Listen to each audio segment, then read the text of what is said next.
যারা একদম বেসিক পর্যায়ের ইংরেজি শিখতে চাও, এই ভিডিওটি তাদের জন্য খুবই গুরুত্বপূর্ণ।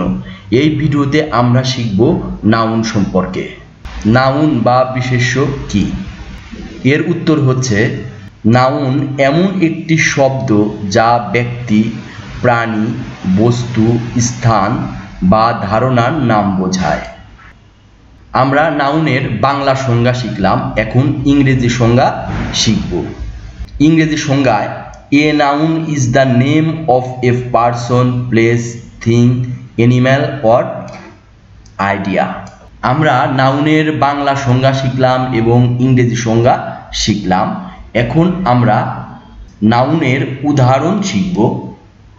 পারসন, এটি হচ্ছে ব্যক্তি বিশেষ নাউন। উদাহরণস্বরূপ, রিনা কোনো মানুষের নাম। ডক্টর একটি পেশার নাম। টিচার এটিও একটি পেশার নাম। প্লেস বা স্থান, বিভিন্ন স্থানের নাম নাউন হতে পারে, যেমন ঢাকা, পার্ক, স্কুল, এগুলো সবই হচ্ছে নাউন। থিং, বিভিন্ন বস্তুও নাউন হতে পারে, যেমন বুক অর্থ বই, ফোন, ব্যাগ ইত্যাদি।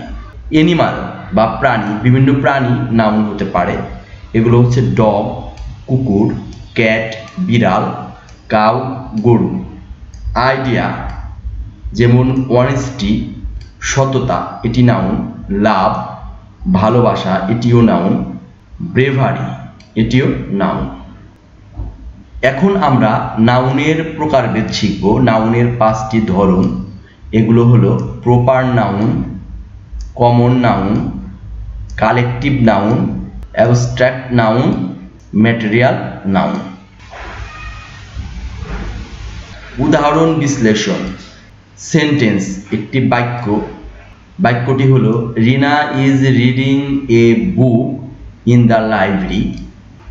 এর অর্থ, রিনা লাইব্রেরির ভেতর বা গ্রন্থাগারের ভিতরে একটি বই পড়ছে। এখানে রিনা এটি হচ্ছে প্রপার নাউন। এখানে যে রিনা দেওয়া আছে এটা প্রপার নাউন। বুক, এই বুক হচ্ছে কমন নাউন। লাইব্রেরি বা গ্রন্থাগার, লাইব্রেরিও হচ্ছে কমন নাউন। আরেকটি sentence, honesty is the best policy. এর অর্থ, সততাই সর্বোৎকৃষ্ট পন্থা। এখানে অনেস্টি হচ্ছে অ্যাবস্ট্রাক্ট নাউন এবং পলিসি হচ্ছে কমন নাউন।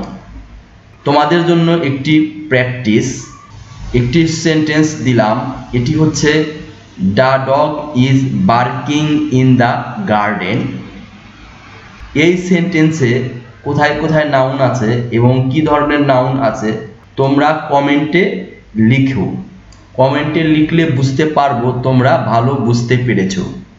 তাহলে এখান থেকে আমরা যা শিখলাম সেগুলো হচ্ছে, নাউন মানে কি, নাউনের 5টি ধরন, উদাহরণ সহ ব্যাখ্যা শিখলাম, প্র্যাকটিস কিভাবে করব তাও শিখলাম। আমার ভিডিও এর শেষ বার্তা, ভিডিওটি লাইক করো, কমেন্ট করে জানাও কেমন লাগলো, সাবস্ক্রাইব করো Imran online school YouTube channel, bell আইকনটি টিপতে ভুলো না।